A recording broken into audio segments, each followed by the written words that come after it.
Selamat sore Ibu. Baik, selamat sore adik. Terima kasih Ibu sudah mau menyempatkan waktu luangnya untuk bertemu di lewat Meet ini. Di sini saya mengundang Ibu ke Zoom ini untuk sedikit bertanya-tanya terkait perusahaan Bali Pos ini, Bu. Sebelumnya, perkenalkan nama saya Made Gunawan Kanaya Putra, NIM 237104152. Saya merupakan mahasiswa semester 2 dari Universitas Pendidikan Ganesha, Fakultas Ekonomi, jurusan Manajemen, program studi S1 Manajemen. Sebelumnya, dengan siapa saya berbicara, Ibu? Baik, saya perkenalkan diri dulu ya, Dek. Nama saya Putri Medayanti Kurnia Dewi. Saya salah satu karyawan di Bali Pos tersebut. Oke, terima kasih, Ibu. Baik, Ibu, tadi kan sesuai dengan tujuan saya mengundang Ibu ini, kan ingin bertanya terkait perusahaan Bali Pos. Nah, jadi pertanyaan saya yang pertama itu, apakah Ibu bisa mendeskripsikan tentang perusahaan Bali Pos ini, Bu? Baik, bisa Dek. Jadi, saya deskripsikan secara singkat saja ya. Jadi, Bali Pos ini merupakan sebuah surat kabar harian ibu kota Provinsi Bali, yang dimana Bali Pos ini terletak di Jalan Gunung nomor 67A, daerah Desa Dongkuli Kangin. Nah, adapun kantor pertamanya itu yang beralamat di Perlintasan Bisma nomor 1. Nah, kantor ini adalah penerbit koran Bali Pos sekaligus mengembangkan wujudnya media Bali Pos.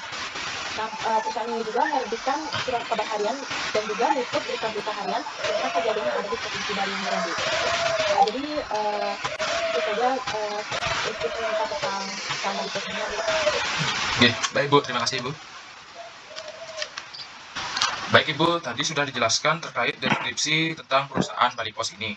Nah, suatu perusahaan pasti akan memiliki struktur organisasi, Bu. Di perusahaan Bali Pos ini pasti mempunyai struktur organisasi. Nah, apakah Ibu bisa menjelaskan struktur organisasinya atau menyebutkan struktur organisasinya saja, Ibu? Baik, jadi struktur organisasi yang ada di PT Bali Pos ini, yang dimana terdapat direktur utama, dan yang kedua, setelah direktur utama turun ke ketua dewan redaksi, yang dimana ketua dewan redaksi ini memiliki pemimpin redaksi dan pemimpin perusahaan. Pemimpin redaksi ini mempunyai redaktur pelaksana yang dimana ada wartawan dan fotografernya. Nah, pada pemimpin perusahaan terdapat organisasi sekretaris dan jadi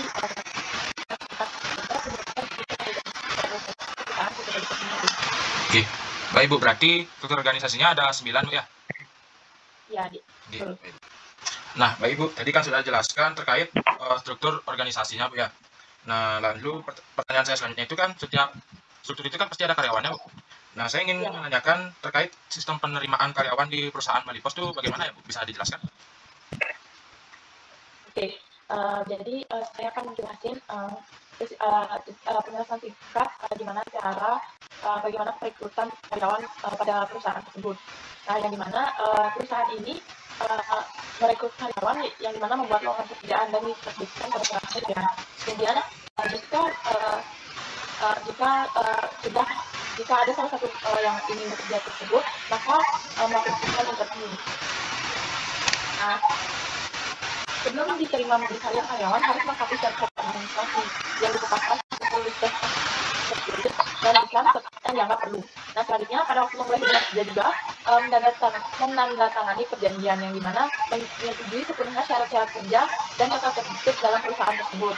Nah, bagi calon karyawan berlaku masa percobaan ini 3 bulan. Nah, selanjutnya hubungan kerja selama dalam masa percobaan ini bisa diputuskan juga dari masing-masing pihak tanpa menyebut alasan dan berlaku ketika itu juga dan perusahaan tidak berkewajiban membayar ganti ruginya.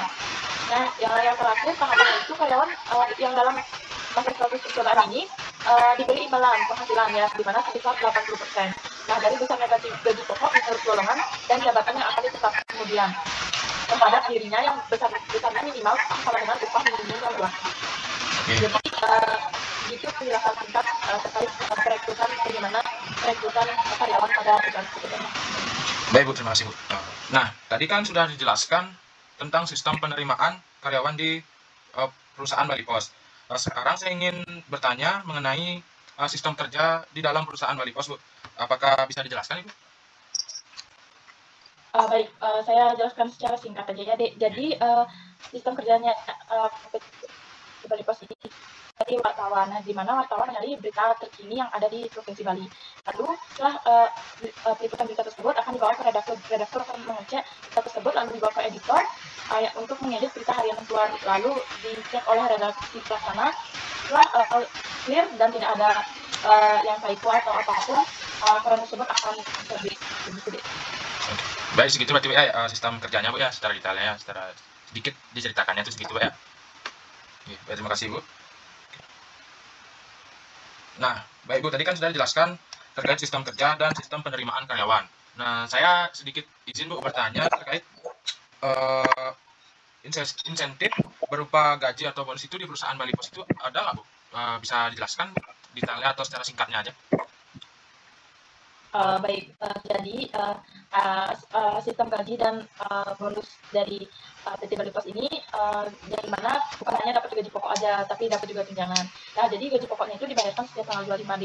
Nah, selain itu ada pun tunjangan-tunjangannya, ada tunjangan hari raya yang dimana mencakup semua agama. Dan itu ada pun tunjangan kecelakaan kerja dan tunjangan hari tua yang dimana mendapatkan jaminan dari PT dan terakhir ada pun tunjangan suka duka yang dimana jika salah satu keluarga karyawan mendapatkan musibah, salah satunya mengalami duka atau meninggal dunia ataupun suka atau pernikahan akan mendapatkan tunjangan sistem pada tersebut tadi. Itu singkat sistem gaji pada perusahaan tersebut. Oke, baik Bu. Ini kan sudah pertanyaannya itu sudah semua yang sesuai tujuan saya Bu. Nah, sini saya berterima kasih pada Ibu karena sudah meluangkan waktunya untuk sesi diskusi terkait perusahaan Ibu. Nah, itu saya ucapkan terima kasih banyak Bu dan sampai jumpa Bu di pertemuan kedepannya Bu ya. Terima kasih Bu. Terima kasih sama-sama.